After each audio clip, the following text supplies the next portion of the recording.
I was just featured in one of the biggest book launches of all time, Alex Hormozi's $100 million Money Models, as a case study on how we scaled our business using 3 of his playbooks. And here's the thing, playbooks aren't just for these big, large companies or corporations. If you're a small business owner and you don't have playbooks in place right now, you are for sure leaving money on the table and creating chaos for yourself and for your team. So in this video, I'm gonna break down what a playbook actually is and why every business, no matter the size, the revenue, is going to need them. The hidden costs of not actually having playbooks in place, and why the biggest missed opportunity for small businesses is thinking playbooks only belong in sales and marketing.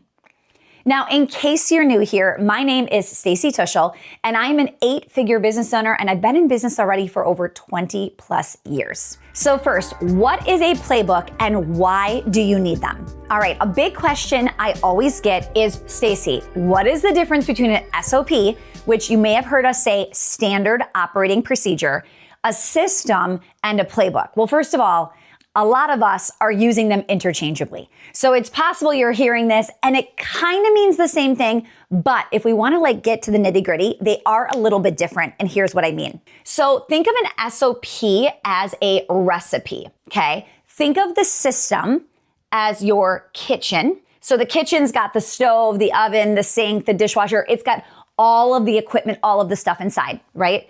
The playbook is like the cookbook. So that alone is going to help you, because a playbook has a bunch of these inside of them, right? But when we are talking about these specifically, playbooks in general just seem to click better for my team. So when we used to call them SOPs or systems, it kind of just sounded boring and fluffy and like what the new people used. When we talk about a playbook, we're talking about a winning team. Like here at Well Oiled, this is how we do things here. Now, specifically in sales, I remember when I was the sales manager for a while here in the company, probably up until about $5.5 million in annual revenue, I was still directing sales. And when I was directing, I started to realize that individual salespeople, it was like, this is how I sell here at Well Oiled. And I will tell you, we are now pacing to about 15 million. We had to let go of the mentality of this is how I do it. And we had to start saying, no, this is how we do it at Well Oiled. And when I'm talking about playbooks, it's literally talking about anytime something is happening, how do we do it? What play do we run? Where do we go from here? And when you start talking about it like that with your team, they start to go, oh, I get it. It's not for newbies. This is for everybody. And we need to be consistent when we're doing it. Now, without these, you will be bottlenecked. And what happens typically is, as the small business owner, especially as you start to scale your team, all of a sudden you are being pinged and text messaged and called and emailed because they need to know, hey, Stacy, what are we going to do about this? Hey, a customer just complained. Now what should I do? Hey, this just happened in customer success. What do we do? And instead of you being the problem solver in the weeds, in the day-to-day, answering every single question, busy all day long, you don't have to do that anymore because you're like, it's in the playbook. Like we have an SOP, we have a system for this, right? So you can now start to kind of push back and say, I don't know, why don't you go check the playbook and see how we should respond to that customer, or what we should say, or what we should do in this situation.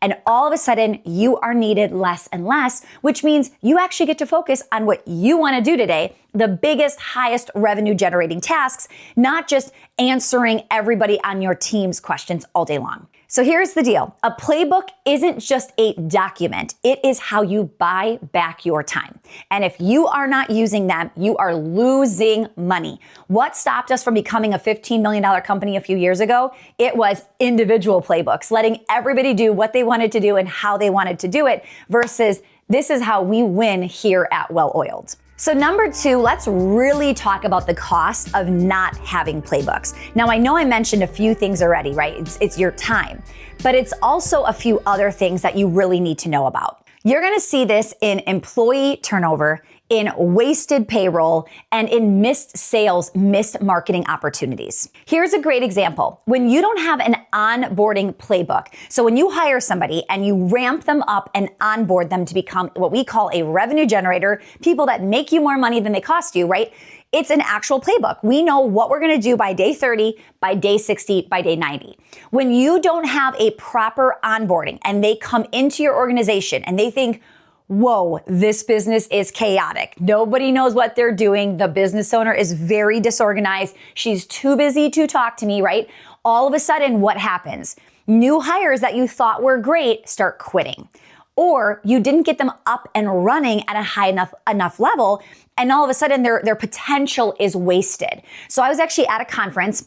I was sitting next to a woman, and she's like, oh no. I'm like, what happened? She had some sort of medical practice, and she's like, my new nurse just quit. She's on day 30. And I was like, oh, like what happened? Was she like, tell me more. And she said she was amazing, but she quit because she said she was super overwhelmed and she didn't think she was doing a good job. And she thought that it was kind of just like wasting everybody's time and the company's time and money, et cetera.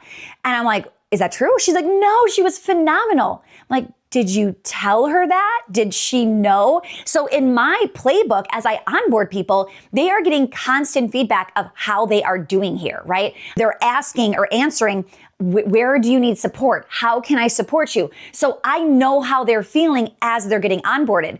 This woman hadn't asked any of those questions, and she didn't know her new phenomenal hire was overwhelmed and thought she was doing a bad job, which is actually very typical for an A player. Why? Because A players they hold themselves to a high standard. So they were overwhelmed. Of course you're overwhelmed. You're working for a brand new company that you know nothing about. It's very normal to be overwhelmed. But when you don't have a playbook explaining that and reminding them, you're only 30 days in. It's very normal for you to be overwhelmed, but I want to make sure you know you're doing a phenomenal job.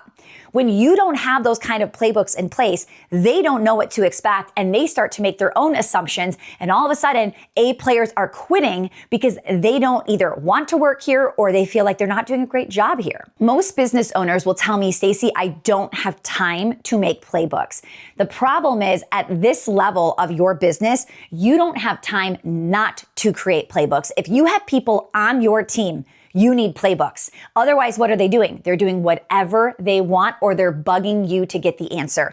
Even as a solopreneur, I was creating playbooks because I wanted to eventually train somebody and I wanted to get everything out of my head onto paper so I could train the next person as they came into the organization. So is it ever too soon to make a playbook? Absolutely not.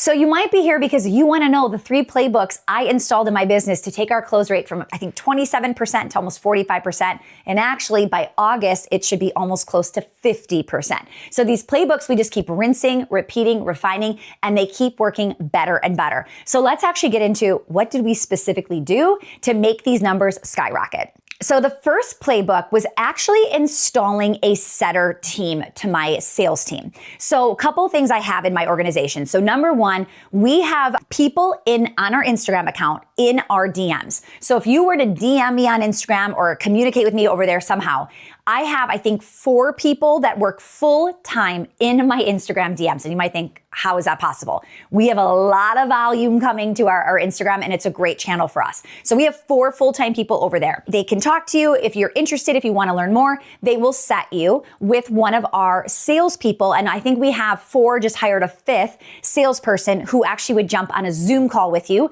and share more about our information, okay? So that's what we were doing, around 27% close rate. So what we did was we installed a middle tier. So when our business was closing at 27%, it looked like this. We had what we call chatters, because they're chatting in the DMs, okay? We have 4 full-time chatters right now, okay? We then had 4, we actually have a 5th coming on right now, but at the time, we had 4, what we would call a closer. This is somebody who is going on Zoom. So they're only chatting in DMs. They're actually jumping on face-to-face on Zoom, okay? And that was kind of what we were doing for quite a while, for many, many years. And our close rate was about 27% on cold traffic, okay? People that didn't know me yesterday are buying today. 27% of those people are buying today. Now, the playbook we installed was we actually brought in a new function. They're called setters. We immediately hired 3 setters, okay? And if you want to know like what this kind of looks like, if you went to Instagram right now and you DM'd me the word CEO. So if you go to Instagram at Stacey Tuschl, DM me the word CEO, what's going to happen is you're immediately going to get like a many chat, like a bot automation kicked off, okay? And at some point, one of these guys is gonna talk to you. So if you wanna kind of go experiment and stalk it, I highly recommend you do that, okay? Now, what was happening was if they are qualified, right, and people wanted to say, like, hey, I'd love to learn more about well-oiled, they would say, no problem, let me set you up with our team, okay? So they would send them here. And what was happening was we work with people, established business owners. I don't teach newbies. I don't teach solopreneurs. I work with a lot of people that want to hit 7 figures or 8 figures in annual revenue and simplify their business, okay? And we really discovered that honestly, our systems are just too advanced for somebody that is anything less than 150K in annual revenue. And it's just because honestly, guys, to go from 0 to 100K is the hardest thing you will ever do in business. I promise you. As an 8-figure business owner, I can tell you it's the hardest milestone. And that is not my sweet spot. My sweet spot is when somebody has a fire already going, I know how to help that fire keep burning and really scale it. So we decided 150,000 in annual revenue is truly our minimum because our systems works best for this group, okay? Now, there's obviously a few ranges here. There's 250K in annual revenue, like 500, I would say $1 million, and then maybe like $1 million to 5, and then 5 million plus, okay? And one thing we discovered when we were working our playbooks is that this group has the worst show up rate, okay? So when we look at our show up rate for like the whole entire month, it was not that great. And maybe like 50, 60% all of a sudden, okay? And we're like, what is going on? And we discovered it's not that these guys have a problem showing up, it's actually these guys. So we decided, okay, well, maybe we should just cut them out. Like maybe they aren't serious enough to work for us. So we did that for a few weeks and numbers drastically tanked. And that is where we said, what if we brought in setters and we only let this group go here first and see if they're serious and committed. Because I actually love this category. When I find a serious, dedicated person who has gotten from 0 up to here, like I know they're legit, right? I just need to know, are they committed? And what was happening was we just cut that money out. We said, that's okay. We're going to lose that money. We don't care. Let's double down. And then we thought about the setter playbook, bringing them in. Now here's what's crazy, you guys. We are doing 25% of our weekly sales from this group. So the setter playbook, right? Bringing in people and saying, okay, what's a playbook? It's, okay, well, hey guys, when you talk to somebody here, do not bring them up here. We're going to send them here. This is what we do here. This is our playbook. And now all of a sudden, these guys are determining, well, first of all, do they even show up? Okay, so that was huge. It's just show up rate all of a sudden for this group going here skyrocketed. Now our show up rate is like 75, 80%, okay, which is so much better. So this playbook alone, think if I have a higher show up rate with these guys, I'm not filling them with people that aren't no showing, right? Of course, my close rate is going up because there are more people showing up to these calls. So this was one of the most massive things we've done.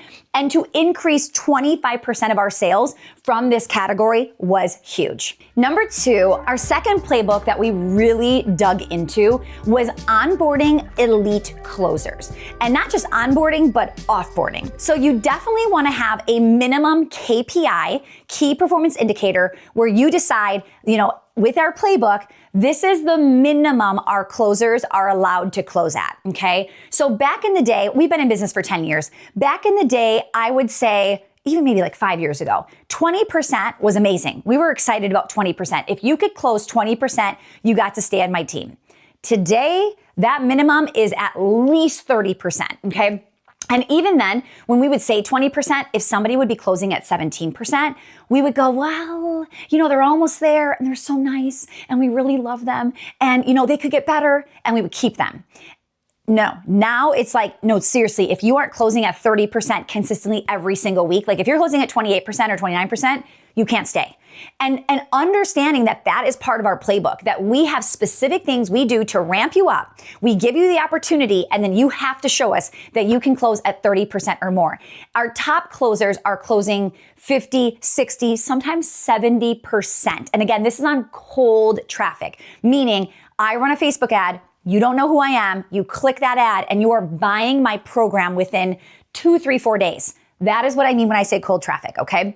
So a couple of the things we do when we hire a new closer, a new salesperson, they're trained for about 2 weeks. So always, closers are the most driven people. They're hungry, they're driven, they want to make good money. So guess what? If they only can make money by getting on calls, what do they want to do? They want to get on calls on day one, right? And we don't do that. Our onboarding process is we train for 2 solid weeks. And if somebody says, no, I'm not interested in not making money for 2 weeks, I'm not doing this, we just say, okay, then you don't have to. We've got amazing people. We don't need you, right? So it is a hardcore requirement of 2 weeks of training, role playing, mock calls, shadowing, you name it, okay? Now, after those 2 weeks, our playbook then states, so 2 weeks of training. All right, so week 1 and week 2, we've got 2 weeks of training, okay? Week 3, they're gonna get 10 real calls, real people, okay? Now, here's what you need to know. We know what pacing looks like in the company. What do I mean when I say pacing? Well, we know what an A player typically does on day 1, day 2, day 7. Okay. And right now, my sales team is typically closing in their first through third call. Okay. So first, second, or third call, one of these, there is a win. So I used to say, and 5 years ago, I actually used to give people 20 calls to close one. And then all of a sudden we're like, oh, wow, no, we're way better than this. You close in your first week or you can't stay. And we literally let people go within 10 calls, they're gone. Okay. Right now, our last, I would say 4 people we've hired have all closed on their first call, second call, or third call at the very least, okay? So I don't even know if we would take somebody that was winning way down here. I don't know. I think we would maybe strip those calls before we even got there, okay? Again, what am I doing here, guys? I am literally showing you well-oiled's playbook. What we do when we hire, train, and onboard, okay? Now, from here, we also make sure that, this was a big mistake I used to make, is I would let their 10 calls on the calendar be like, a 9 a.m., a 10 a.m., an 11 a.m., and then I'm a busy business owner and I'm the sales manager, and I would finally audit, like maybe tonight, and I would go, these are horrible. These are really, really bad. No wonder they didn't close, all 4 of them. What I learned was you have to give them gaps, because you, the sales manager, whoever is a sales manager, what happens here at 10 is you are going to watch and audit. And when I started doing this, they didn't repeat mistakes 4 times in a row. They got better. And even if they didn't close here, maybe they closed here.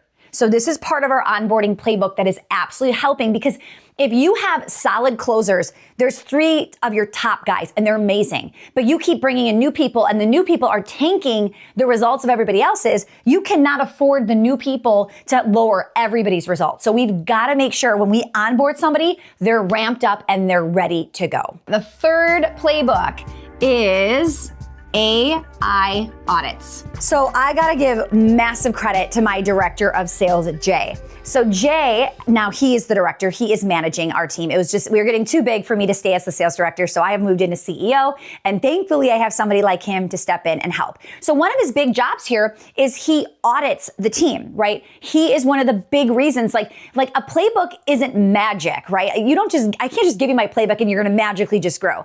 A playbook with the right person who follows the playbook, right, is gonna blow up the team and blow up the company. So Jay was auditing these calls and he was giving them great feedback, just like I showed you. But he leaned in to the power of AI, and everything he was doing, everything that was in his playbook, he taught AI. So what's happening now is they are getting an immediate audit after their Zoom call is over. So before, you'd have to wait till your manager was free and they had time to audit your calls. Now think, you hang up with a person and you immediately get a non-biased, what happened, what you did, where it has our script, it has everything inside of it, AI, right? It has all of this. And it will give them really great tips. You did a really great job on sharing this. She mentioned this. She wasn't ready to commit. And you did this. You didn't pressure her. It's literally helping them. Or it might go, you could have pushed a little harder. She had a limiting belief and you didn't bring this up. And now all of a sudden, like we're not just doing the playbook, AI is doing it, and we are getting faster because when you get immediate feedback, immediate data, and you can make a change on your next call that's happening in 5 or 10 minutes, right? All of a sudden, our team is getting stronger and stronger and stronger. So I know this one sounds so simple and so easy, but this is probably one of the most pivotal things we did because you need a feedback loop, right? You need to like move, take action, then get the data, right? Get the feedback and try to outdo yourself. And if you are only getting feedback once or twice a week, now they're getting feedback maybe 25 times, right? Because it's no longer a human having to put in manpower. It's AI saying, here you go, here's your feedback. And I really think it's easier to get feedback from AI than it is from a real human. Because you can get a little defensive, like, oh, I can't believe they think that, right? Versus with AI, it feels like a fact. Like it watched you, it judged you, it has a non-biased opinion. So when it says you did this wrong, you're like, wow, I did that wrong. Versus like, he's always picking on me and his favorite is never getting those comments. It's very, very different with AI. Okay, here is my third point that I wanna make, and it is massive. So a lot of people they see our company blowing up so fast, right? We've gone from 2 million to 5 million to almost 8 million to about 15 million for 2025. 2026, we're shooting for 24 million. We are growing crazy. So naturally, a lot of my friends or people on the internet are watching what's happening and they're funnel hacking, they're stalking it, and they're like, they're jumping on our webinar and they're jumping on a sales call just to see what we do. And they're telling us, they're like, I'm not here to buy, I'm just here to like funnel hack. I really like what you guys are doing, which is flattering, okay? But what you don't understand is that if you are only going to copy my marketing and sales funnel, you will never grow as fast as we are growing, okay? So here's what you need to know. There are 4 main components we are looking at in business, right? Marketing, sales, customer success, and then operation, okay? If I could wave a magic wand and triple right now your workload, your number of clients, would you be excited? And I think your initial reaction would be, yes, I would be really excited, please. Like, give me more leads, give me more sales. But then you think for a minute and you're like, but wait, could we handle 3 times as many people? Would you have to do more work? Would systems break? Would you be at capacity? Would you be understaffed? And all of a sudden, it doesn't sound that fun, okay? So when I'm talking about playbooks, like Hormozi talked about 3 playbooks we did in sales. But what you don't understand is we've got like 20 sales playbooks and 20 marketing playbooks and a gazillion CS playbooks and a million operations playbooks. And they all have to work together, okay? And also, I have a leader now in all of these. I used to own all of this, right? And as we grew and grew and grew, we started to hire and put amazing people in here to run the playbooks, okay? So what you don't want to do is just sit here and think, I just need to figure out this piece. No, in fact, that's not even the first piece you should be figuring out. You should be figuring out, how do I make my product as amazing as possible? And then once you figure out how to make the product good, you need to figure out, what do I need to scale my marketing and sales? If my plan is to grow by X, what do we need in operations? Nobody does this because operations sounds boring, right? It doesn't sound fun. And I will tell you, it is so incredibly important. Alex actually told me one of the first times I met him, he said, you're kind of like a unicorn because you're actually good at marketing and sales, but you get operations and most people don't, right? He said, most people are good at one or the other. And I said, well, I naturally am a marketer and a salesman. Like, that's my natural skill set. But I've been in business for 23 years and I learned the hard way, you don't get to be big without operations. So I've learned operations, not because I love it, because it's a necessity. Because if you want to really hit big goals, you have to have all 4 right here. So as we've grown so rapidly in marketing and sales, customer success has had to catch those customers and make sure that they love the program. Because if you get bad reviews, Holy cow, reputation management is no joke. It can destroy your business when you have bad reviews. You've got to be careful. You won't get referrals, which your business needs referrals, and you definitely won't get people to stay. And I can't afford a one-off customer. I don't want to do all this work to have them buy one time. I want them to buy over and over and over again. And the only way they're going to do that is if I'm organized in operations and they have a seamless onboarding process and the product itself is amazing. So these two things are so incredibly important. And again, it's your foundation. So you've got to do this first before you start focusing here. So for me, it was create well-oiled over deliver in well-oiled, like get it amazing. Now let's blow it up. Most people, they're like, who cares? We'll just come up with a cool offer stack and then we'll blow it up. And it's like, yeah, now your reputation sucks. No one's staying, no one's referring, no one's renewing, and you can't get off the marketing hamster wheel. You've got to be careful, okay? And you've got to become a hiring machine if you want to grow fast, right? So we just hired, oh my goodness, right now we have a video editor that is out right now. We just hired a brand new closer, a brand new chatter.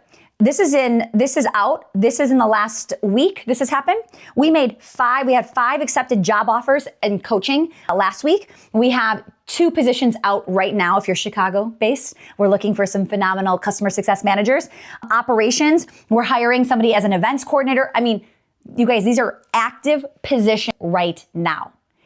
If you are going to copy what I am doing and you are not going to get ready to hire, onboard, scale, like get the team ready, it will fall apart. You will be a Jenga tower and you will go as high as you can and all of a sudden the whole thing's going to come crashing down. Please do not do it. Get these 4 playbooks in place first. All right, couple tips I want to make sure I share is some things that you can do that will go completely wrong when diving into playbooks. Number 1, the wrong people. We're going to go back to the analogy of a playbook is a cookbook.